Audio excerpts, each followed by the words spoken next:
Hello and welcome back to Grim Survival. Today I'm going to talk about, well, a voluntary recall of Hostess buns. You may have seen that on Alaska Prepper, but I got some things to add. So, hey, stay tuned for that.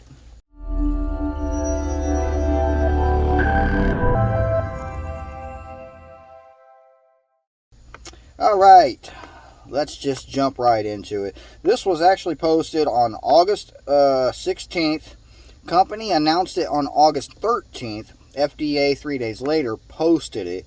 The mainstream media is just now catching on to this, and yeah, this is just now going around. Alright, so Hostess is the company that has issued the voluntary recall. Certain Hostess soft white hamburger buns and soft white hot dog buns due to potential for the products to be contaminated with Listeria and Salmonella. I'm not going to go into all the details of this. I have other opinions and I'll get right into that. If you're curious about this, I will have the link in the description right from the FDA website. It does have the item UPC code, so you can verify if you think you may have this with the UPC codes and the batch numbers that are included on this website with the links. And sorry about the cicadas. They are loud this time of year, and I'm outside, obviously. Alright, so as the title probably gave away, Food Wars. Food Wars, that's an interesting term that I think was coined by the Ice Age farmer, I'm going to say about a year ago at this point. Food Wars, yeah, I think it's an intentional thing. I think it's happening intentionally.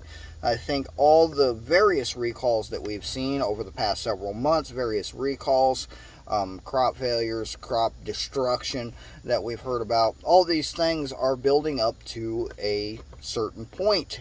We are coming into the end of summer, basically here.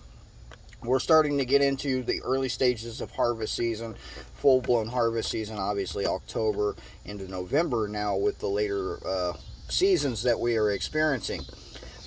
Yeah, climate change, right? Whatever. This is not that video. But with the food, a lot of people are saying food shortages. You're seeing a lot of evidence of food shortages all over the nation from various, not mainstream platforms here on YouTube, various platforms and other places. You can look up things on a lot of different news sites. Again, I recommend SOTT.net, Rebel News. I'm not putting them up on the screen, but they're really easy to find. Food Wars.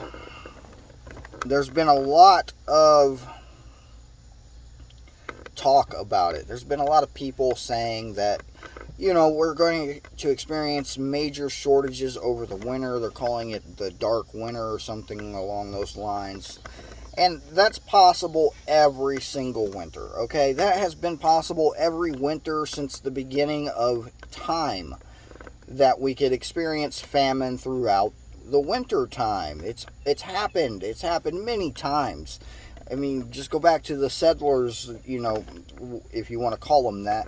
The people who came to this country from, wherever they came back in the early whatever it was, 1400s, 16s. I don't even remember. My American history fails me because I don't believe most of it. But when Columbus supposedly discovered the place, a lot of people died. A lot of those early settlers died. They could not make it through the winters. They weren't prepared to make it through the winter. So this is not new. This isn't anything that, oh my God, it's going to happen this year. I mean, this is not new. This has been happening throughout history for thousands of years, or however long you believe the world has been around. Yeah. So, what do you do about it? Simple. You prepare for it. This is what we've learned from, I don't know, every disaster we've seen as of late. Does anybody remember Houston when it froze and they had ice everywhere? Prepare. You should know by now. I mean, you shouldn't have to be told. You should have enough food to survive the winter in your home. That's just common sense to most people at this point, I would think. I think I hear thunder. Possibly. Anyway. Yeah, I would think it would be common sense by now to prepare. Now, I'm trying to state things here in a way that doesn't get me banned, because they love to ban me, especially when I say it's going to get me banned. They really watch those videos. So I think I'll just say it at the end of every single video from now on, just for the fun of it. I like to poke fun at the algorithm and make them work for it, I guess. I don't know. I don't know if it affects them at all. I don't even know if they pay attention. I really don't care. But the censorship is real, so it's really hard to put out accurate information without wording things in a very weird way. I guess weird is the best way to put it here on YouTube. So that being said, food wars is one of those terms that's kind of iffy. Do I think people are intentionally harming our food distribution network? Do I think so? Yes, I do. That's my belief. And from the evidence I've seen through Ice Age Farmer and various other platforms here on YouTube included, it just looks that way. There have been all kinds of propaganda going around about certain avian viruses and such, bird flus and whatever that was going on early in the year. It's possible that could ramp up here at the end of the season going into winter.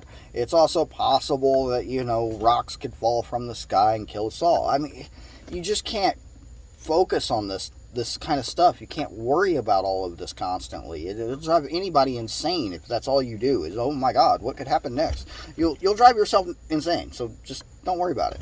It's happened so many times throughout history. It's uncountable how many times that humans have gone through a hard, dark winter and it's caused famine and this and that, and people don't survive it. True.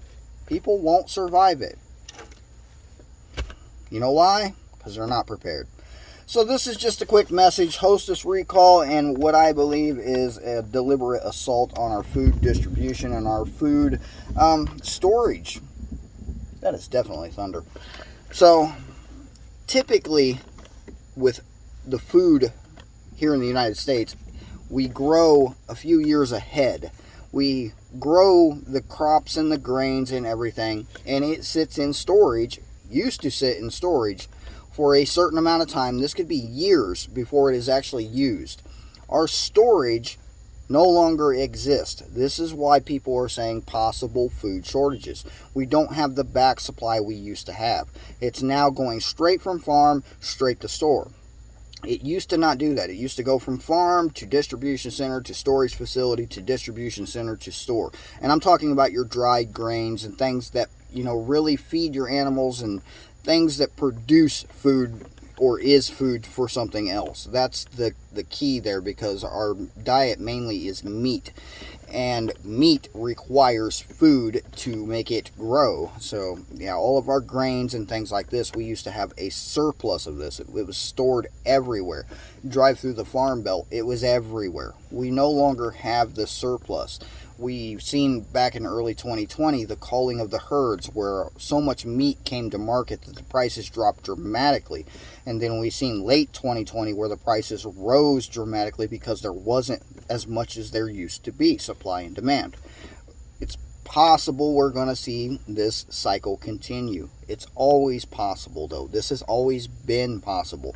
This is why people prepare. This is why we've been preppers. I mean, preppers is something that people think of as some kind of weird, strange people that hoard things because they think the end of the world is going to happen. That's the persona that preppers give off because of stupid TV shows and things like this. That is not the reality of the situation. Preppers have always been here. Always. People throughout time have always prepared. You can find it in the Bible. You can find it in the earliest texts that were written by man. People saved up so that they didn't starve to death when they didn't have enough. It's common sense. So if you're not doing it by now, apparently you don't have common sense. That's just what I'm going to say. So yeah, if you're not doing it by now, where's your common sense? You don't have any, obviously. Yeah, don't be overwhelmed. Just get a little bit extra every time you shop. I know it's getting more and more expensive. It's getting harder and harder to stock extra food. It really is. There are still food banks that are active if you are in dire need. I wouldn't suggest food banks to stock your preps. That would just not be right. It just would not be right for a current moral standpoint. Of course, morals change depending on the situation you're in, as science has proved many times. Psychology, science, whatever. But that's enough rambling out of me today. Remember, Hostess recall, check the UPCs. If you have Hostess buns, white hot dog hamburger buns, I wouldn't bother with it, wouldn't take the chance. I'd just toss it. We're seeing this more and more. It's just so much waste now from human error. Human error is causing waste. But is it really an error? This has been James with Grim Survival. See you next time.